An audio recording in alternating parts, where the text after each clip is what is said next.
Arsenio Hall show.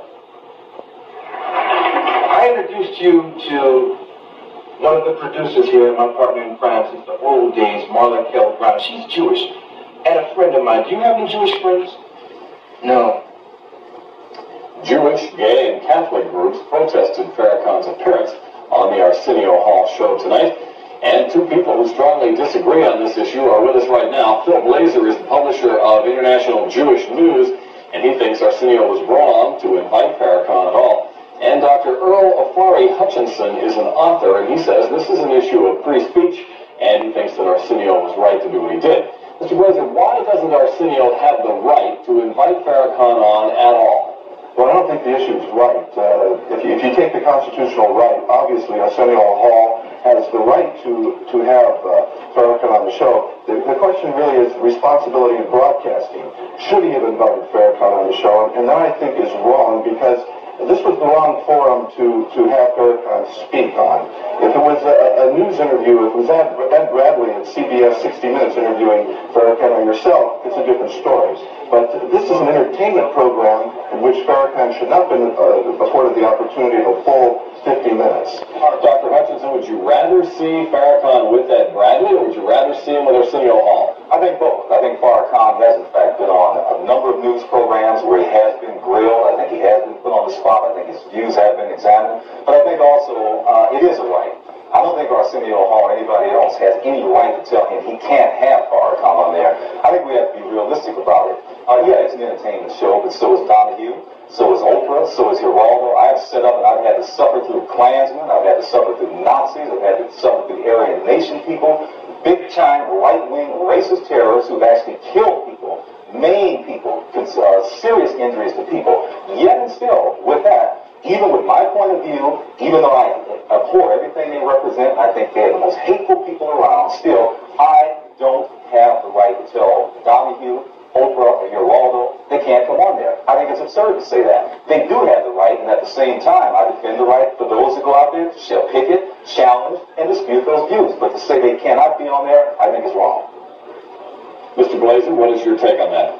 Well, I think that there's an issue here of how the black community, black leadership, African-American leadership has approached this issue. I think it's time for them to speak out against the hate that Reverend Farrakhan has spewed across the airwaves and in the printed word.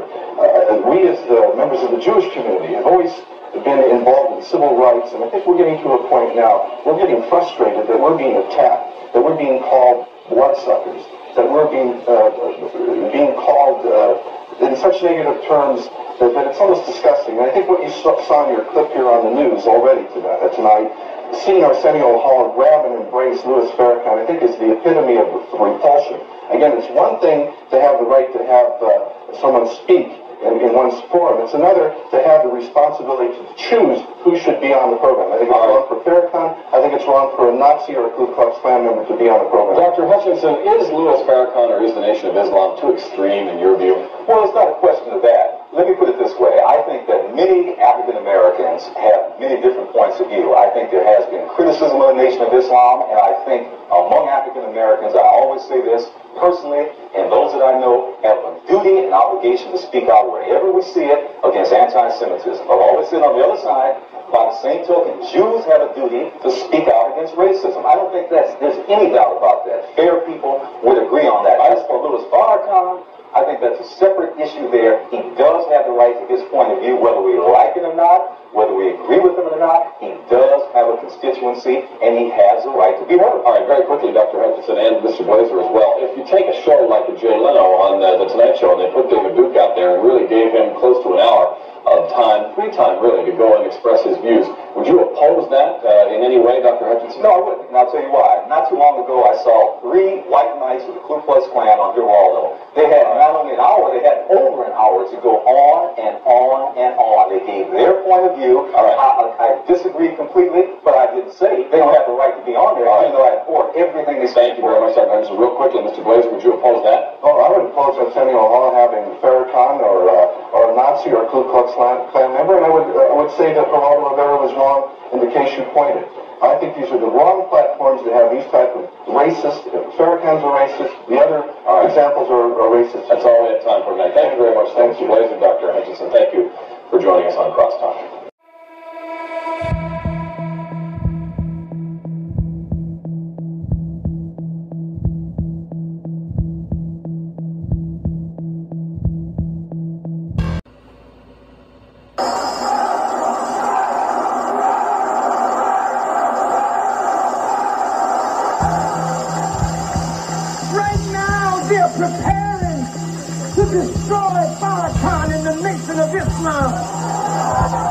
Right now, they want Farrakhan dead, not alive. I gotta do what I gotta do.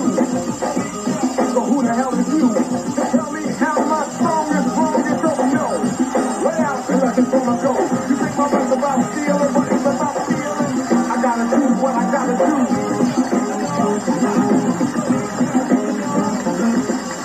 You don't give a damn no more how low down you are. How funky you have become. How rotten you look in the eyes of the world. You don't give a damn no more. You have lost your sense of taste. So you're no longer human beings. You've become a race of animals. We have turned against God. And now God has turned against us. Minister Louis Farrakhan, the controversial leader of the Nation of Islam. He's been called enlightened and inspirational. He's also been called racist and anti-Semitic. Many people are thrilled that I'm having him here tonight. Others are furious with me. But as a public enemy lyric goes, I gotta do what I gotta do. I hope something positive comes out of it next time. It's time.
Welcome to the Arsenio Hall show. Yes, dog pound in the hair. God. Oh, man. Yes.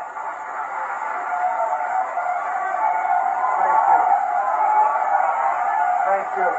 Thank you. I need some love right about now. Oh, boy. Thank you very much. Thank you. Thank you. Thank you all. Boy, let's get it on. We only got an hour. Let's get it on.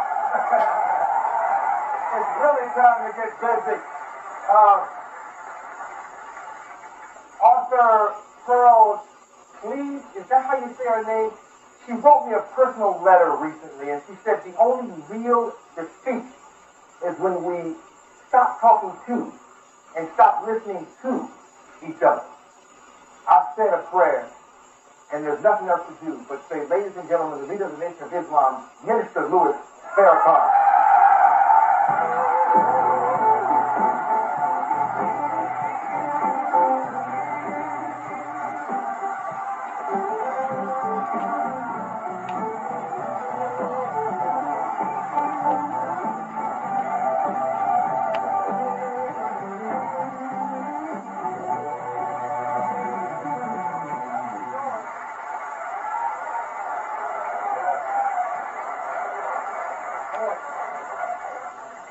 It's only an hour show, so I figure we'll get right down to it.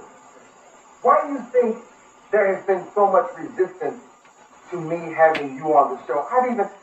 Not just white people. I've had black people tell me what you need to do is get sick on Wednesday. True story. Get sick on Wednesday and cancel Thursday, Friday. Jesus said, you shall know the truth, and the truth shall make you free. Unfortunately, millions and millions of people on this earth are deprived of that particular truth of which Jesus spoke. And the great fear of those who hold our people in captivity is that our people will come into that particular truth that will make us a free people, justified before God and man. If I were on the Donahue show, as I have been invited again to Donahue, I've been invited by Barbara Walters, and Forrest Sawyer, Connie Chung, and Tom Brokaw, and Katie Stewart, and Mike Wallace. How about Oprah and Montel? No. But the point is, that as long as I'm on a show where they think I will be seriously opposed, it's all right. But you, as my brother, would allow me to stand here or sit here, and as they think, give me a free ride or a Valentine. Then their fear is that nobody will oppose me, and as a result, truth will get out, and people might be made free. But as we talked about this show before all of this controversy arose, I told you then, and I tell you now, ask me anything that is in the hearts and minds of your listeners, white or black, Jewish or Gentile. And if I cannot answer those questions with truth, then I have no business being on the show. Let us start with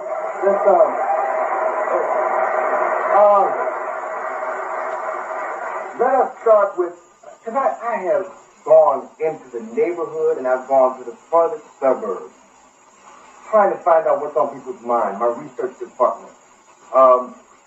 One question that comes out of the neighborhood most often is, who killed Malcolm X? Since the movie, there are a lot of people who feel, and I know you've heard it. Yes, I've heard it. More so now than ever before.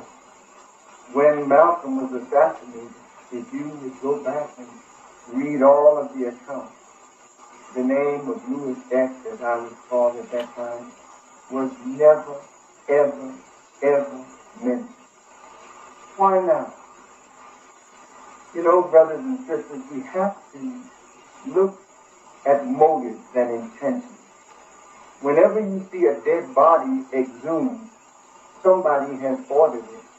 Someone in high authority has given permission. Whenever a great leader of ours dies, we respect and honor their memory. White leaders, when they die, their memory is respected and honored. But white folk don't follow their dead leaders. White folk understand that the dead are gone and the burden of life is with the living. Malcolm X, on the day he was assassinated, the papers came out, the New York Times, saying, quote, "The apostle of hatred is dead."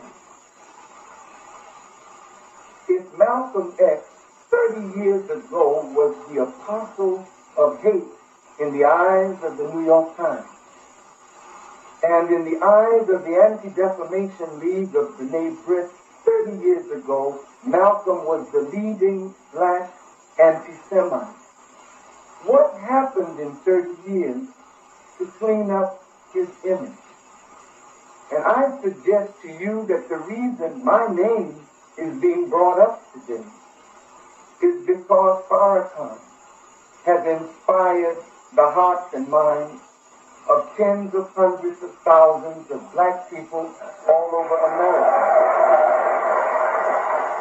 And because they don't have a living man that can fight against me, that they can put up against me, although they continue to try. They desire now to raise the dead. And because that is the saddest episode in the history of the Nation of Islam, of which Farrakhan, who was a student of Malcolm and an adorer of Malcolm, but became an enemy of Malcolm when Malcolm split from the Honorable Elijah Muhammad. Because of that fact, and because of the fact that I wrote an article in the Muhammad Speech saying that Malcolm was worthy of death, and several months later, Malcolm was assassinated, the press would like for black people to believe that Farrakhan had something to do with the assassination of Malcolm. Not because they really believed that, because if that were so, the grand jury should open this case again and bring Farrakhan before courts of law. But the press does not want to do that. They want to try Farrakhan and the Nation of Islam in the media and castigate us in the media. But that is only because what is in my mouth is freeing black people all over the earth. And so if they can discredit me, then the truth that I speak will be of non-effect. I don't know who murdered Malcolm, but I believe with all my heart that two men who belong to the Nation of Islam, who were picked up after Talmud Hale was picked up at the Audubon Ballroom, have been charged and found guilty of a crime that I believe those two men were innocent of. During the trial, Talmud Hale, who was the brother that was caught at the scene, said in court that the other two men were absolutely innocent. And when he was asked to name the co-conspirators in the murder of Malcolm, he refused to do it at that time. So those two innocent men went to prison for 26 years of their life. But during that time, Talmud Hale, under Kunstler, named all five of those who were with him in the assassination of Malcolm. And Kunstler tried to get the government to reopen the case, and they refused to do it because it suits the government's purpose to say that the nation, and that's a big name, the nation killed Malcolm.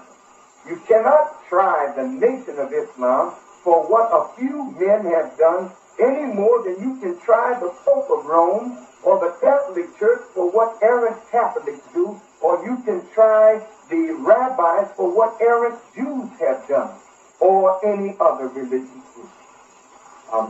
Journalists have also accused me of doing this show for ratings. It's deeper than that, and you better ask somebody. I'll be right back with more Minister.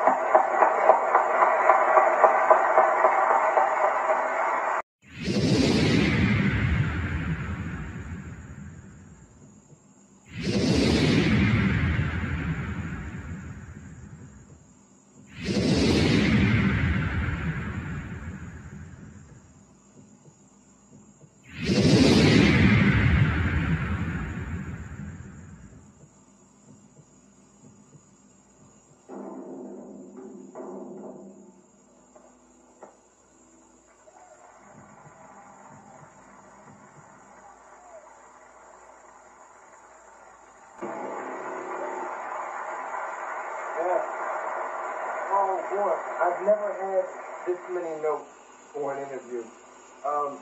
Got a call from Whoopi Goldberg, who was very confused about this night. She's black and she's Jewish.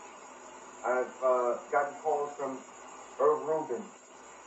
I've talked to many people in the community. I've heard terms like the new black Hitler. Why would you book him?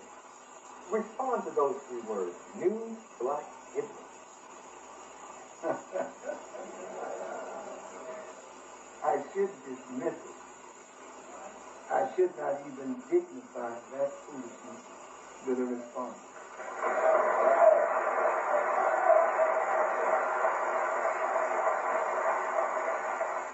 I have never desired to put another human being in an oven. I have never taught that Jews should be exterminated because of their Jewishness. If I am a righteous person, and that I'm trying to be, I can never hate or dislike a person because of their faith. All Muslims believe in Abraham. All Muslims believe in Moses. And all of the prophets that came to history and the scriptures that they brought.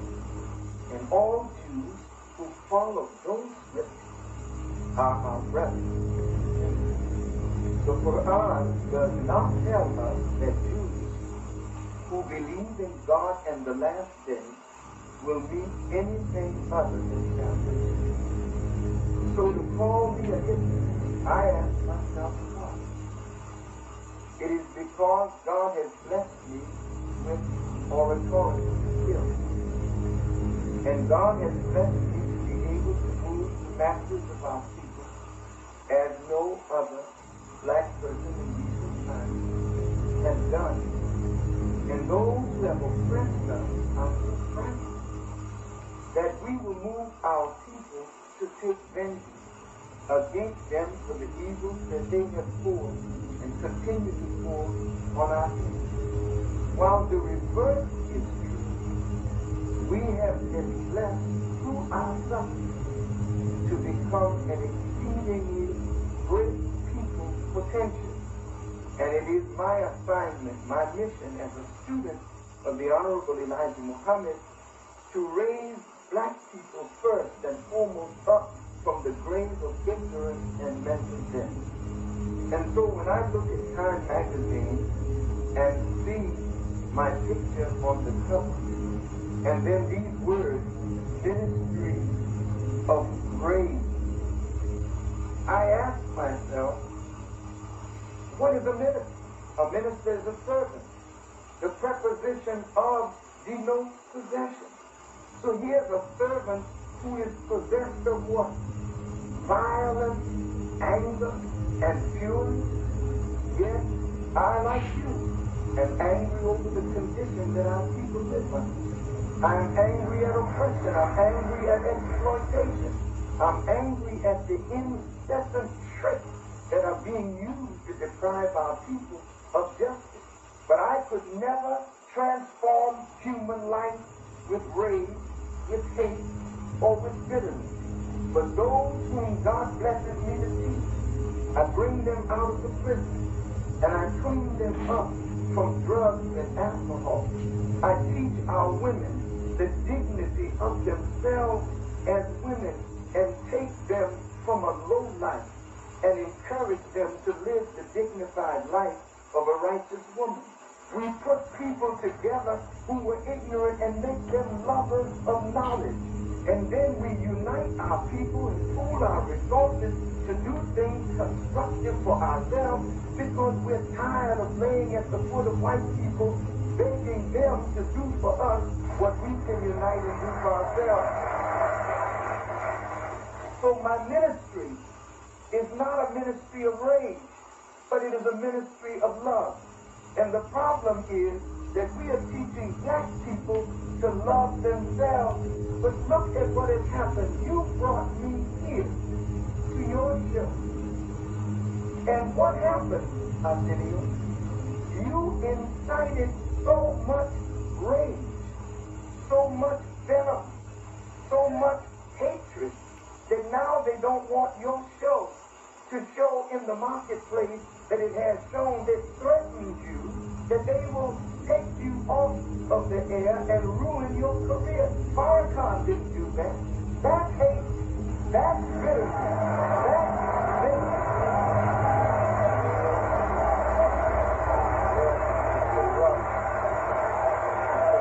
We'll take a commercial. We'll come right back with Minister Louis Farrakhan.